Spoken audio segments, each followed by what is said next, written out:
Hi, everyone. So I have a very special guest on my show, David Lisson, and he's been on my show before. Welcome to the show, David. Thanks. Thanks again. Yeah. Yeah. So David was a formal monk, and now he does coaching and counseling. I remember reading some of his pieces he wrote for a Zen magazine, right? And he also has this really great channel that's very helpful for mental health from a Buddhist perspective. Yeah, actually, two channels. The mental health channel I haven't worked on much. I've been doing more videos for the Buddhism channel. So slightly different audiences, different presentations. David is going to talk to us about attachments and how can we control our mind when we are faced with mindless urges. Why don't we get started with this? I know I've been looking at one of your videos and you were talking about how we could invest a lot of energy obsessing over things. So can you tell us about how we could address our mind? Like what can we do to be able to control our mind when that happens? I mean, do you have a specific example in mind? Maybe it could be more concrete. For instance, something that I could struggle with is this mindless intake of the news, which could affect my mood. Mm-hmm. And I think this is something that people struggle with. Sometimes it's hard for people to control their mind when they get very invested in something that they may care about. Mm-hmm. So what we do if we find our minds getting sucked in like that? Yeah, and this is a huge topic, and I think a big thing that a lot of folks struggle with. Makes me think of one client I have who is very concerned about the environment, but the more news she reads, the more helpless she feels. And rather than helping her to act on doing things that can protect the environment, she just ends up getting stressed. She experiences a lot of fear. Yeah. Fear and almost a hopelessness. Yeah, absolutely. So, I think the first thing is that whenever we consume or before we consume any media, whether it's formal news channels or just news that's coming across different social media, that we have a clear intention of how much do we want to consume? How long do we want to sit there and read the news? And even how deep do we want to read into any of the things that we see? The intention sets the boundary for everything. Because if we don't have a clear intention about what we're about to consume, we could potentially consume endlessly, or at least to the point where we get exhausted and, maybe fall asleep. But at that point, it's probably an overload. So the first thing is having a clear intention. So we have a clear boundary. For example, okay, I like to watch the news. I'm going to watch the news for 30 minutes a day. I only want to read the headlines. I don't want to spend time reading too deep into any article unless it's about such and such a topic. Then I can dive deep into it. Right? This way, we have a clear idea of how much time do we really want to spend on it, and which topics do we care enough that we want to go deep and understand more. Otherwise, again, without a clear intention, we can just consume this information and we don't know what to do with it. Right. It just fills our mind and we start to think and ruminate on the information that we saw. That makes a lot of sense. I think you're talking about the difference between intention versus living in reactivity. So when we don't set intention, we're very reactive and we're going by our impulses. But if we set intention, that's a different story. And something that I've been trying to do that's been helpful is kind of what you say, is to set intention for the type of news that I consume. Like tell myself it's important to do things that are more like in-depth and less trying to, a lot of the news tries to capture our attention with really big headlines. So less of that kind of news and more something that I could calmly listen to and for a deeper understanding of what's going on. Yeah. Sure. Yeah. It's like the difference between, like you said, mindless scrolling or mindless consumption and mindful consumption, intentional consumption. And I'm sure meditation goes a long way, because there's one thing that we could do is to tell ourselves, I have this intention. But then when we have that urge and craving, then we kind of lose it. But I think meditation helps us to get into our body physically. So I know you've talked about it's important to have like a method, something that helps ground you so you're able to make these changes in your life. For sure. For sure. So if somebody does practice meditation every day, they'll be more aware of when those impulses can craving for information or anger about the reaction to the information. When a person's more self-aware because of meditation practice, they can not be controlled by those reactions. Right. But if someone doesn't already meditate, but they just want to start to introduce mindfulness into their life, they can even choose to sit for 5 minutes before they open the news as a preparation to be more mindful and aware as they're reading these stories. Yeah, that's a really good idea. I haven't actually thought about that. Usually in the beginning of the day, I set an intention and I may do like a meditation. And that already makes a difference. I could feel the difference. Because before I was just telling myself, don't do this, don't do that. And then I end up doing it. But like when I meditate, just even 5 minutes goes a long way for me. I really find. But like that makes a lot of sense before doing anything which is like an urge that you have to sit with yourself for some time. Sure, sure. Yeah, I think another thing is just to be aware that news or any information is just a story. And it's one person's story. It's many layers of different people's story before the media reaches us. Yeah. And if we don't remember that, just because it's a big media company doesn't mean that the stories are accurate or unbiased, because everything is biased. Just think of one article. How many people are reviewing and editing this article before it comes to our app? Could Right. be 5 people, could be more. And just to remember that all of media is people putting stories together. Even if it's the most accurate or the least biased piece of news, it's never the reality of the situation right now. It's already part of the past. And it's all these symbols and language, so that if we have this perspective, we won't get too caught up in any story. Yeah, it's about seeing the bigger picture. If you're just looking for news, you're probably wanting to find what the truth is. But then that could be distorted, especially by the news agencies. They want to be able to capture our attention. You got me thinking is to remember what the bigger intention is. What's the bigger goal? What's the bigger intention? And that is to have a deeper understanding. And usually that's something that takes time and patience. And it's not based off of what is the most eye-catching news. Yeah. And if we really want to learn about something and get into it and be active, we can't just rely on news. We need to really do research, do our own research, talk to more people who are experts. I think it's important to know why we're looking at the news.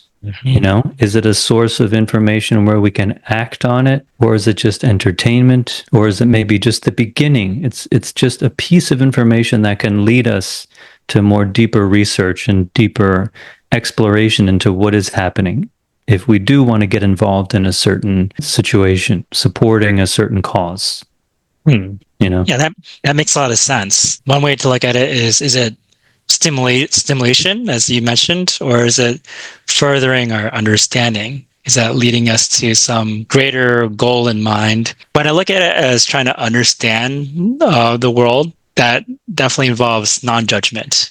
It's a very Buddhist perspective. Like, how do I take in information with non-judgment without coming to some sort of conclusion quickly? And that often news is presented with a very quick judgment, and we make a very quick judgment in response. Right, like who's good and who's bad because they did this or that.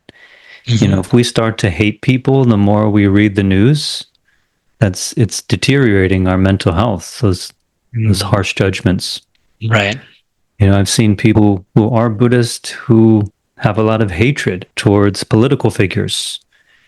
The practice of Buddhism, part of it is not to hate, to be informed and to take action, but not to act from a place of hatred. So I think if a person, whether a person's interested in Buddhism or not, I don't think is the point, but if they want to have good mental health and well-being, that to be careful to not get lost in those judgments and become more and more angry. It's harming their own mental health. I remember you have talked about the idea of how we can invest a lot of energy in obsessions. And a lot of it reflects on us in terms of constantly thinking about ourselves in one form or the other. When I think about that, I think when it comes to life, we kind of feel like we're the main character in it. We think about how all these things pertain to us, right? But other people are not really thinking about us at all so much. Yeah, I mean, it can be hard not to Hmm. obsess over our own problems since we ultimately are the one who has to take care of this body and all the Right. responsibilities we have. Being responsible is one thing, and being obsessive is a kind of problem or ailment. And it takes a Hmm. lot of mindfulness or self awareness not to get obsessed over our own problems. Hmm. Yeah. What antidote would you suggest to help with that? Well, I think again, a foundation of some form of practice, whether it's sitting meditation or mindful practice, that can help us be directly aware of our body, our feelings, and our thoughts in real Hmm. time. Hmm. You know, to become aware of how we're sitting, how we're moving, how we're feeling, and what we're thinking moment to moment, we'll be aware of once we start ruminating. Or, for example, we all need to plan, right? But very easily in the process of planning, we start to worry. And it's no longer planning anymore. It's just like, oh no, what if this happens? Oh no, what if that happens? It just becomes a circular rumination on a possible bad outcome. I And see. that's not functional anymore. That's dysfunctional. Hmm. So if we have more of a stronger self-awareness, we can see in the moment as our mind starts to go to worry, and we can let it go and just come back to planning. Well, if A happens or if B happens, well, we could do C. And once we plan, once we, make these preparations, we don't need to think about it. We don't need to worry about it.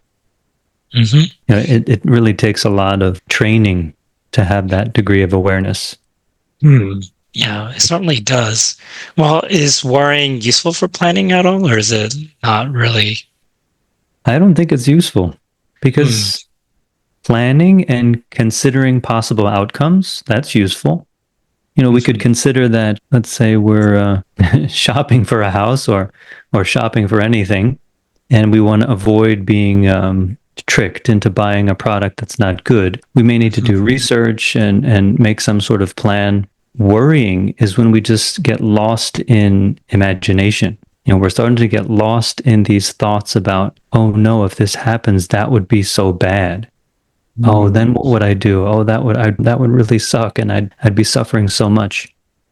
It's no longer functional at that point. It's just like this circular thinking that's very painful. So I don't think So, worry is useful. Planning is useful. Preparing is useful. hmm. Well, when you say that, kind of reminds me of what you said earlier about setting intention. So planning is a lot like setting intention, or it involves setting intention, and that comes from a very conscious space rather than a reactive space. Hmm. Hmm. Yeah. So another strategy that we can do to prevent from worrying is that if we do need to plan for something and it's complicated, that we should actually set a time to sit down and have a meeting with ourselves. Just like at work, when we need to plan, we have a time and we schedule a time to sit with people and plan together. I found out working with a lot of people, many of us can just plan on the fly. Or while we're doing one thing, our mind is trying to plan at the same time for something else. Right. While we're doing our work, we're planning for vacation. While we're having a conversation, we're having these sort of random plans. That kind of thinking is also very disjointed and scattered Hmm. compared to sitting down and saying, okay, we're going to go on vacation. How should we do this? Sit down, get the computer out, get your notepad out, plan it, right? Consciously, so that the kind of worry planning doesn't seep into all those other activities of daily life. What if you're in a rush? If you're in a rush, what would you choose? Planning on the fly, in a scattered way, or just taking a short time to Hmm. sit and make a plan, Yeah. or at least stop everything and just really focus on, okay, we only have 2 minutes to make a plan. What should we do? Stop everything else so the mind isn't scattered and distracted. It's very concentrated and focused. What would be a personal example of maybe you have found yourself in that space where you may have been more reactive, but then you've learned to center yourself and approach it differently? A personal example of mine is that my wife and I are buying a house. And, it's a complicated process. It's the first time we're doing it, so we're learning as we go. And things can pop up along the way. For example, the house we're buying doesn't have a survey. It doesn't have a map of the land or the home. And it's important to have that. So suddenly we realize there's no survey. What are we going to do? My wife and I started texting back and forth a little bit. And I was like, wait a second. Let's just sit down and discuss this later rather than just back and forth texting, while I'm doing other things. So, rather than that scattered communication, concentrated communication where the two of us just sit down, talk about it, look at the problems, and come up with a plan. It's so much more functional and actually peaceful to do it that way. Right.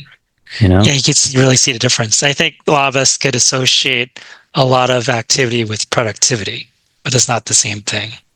And when we could have a bit more stillness, we find that we get, in the long run, we'll be more productive.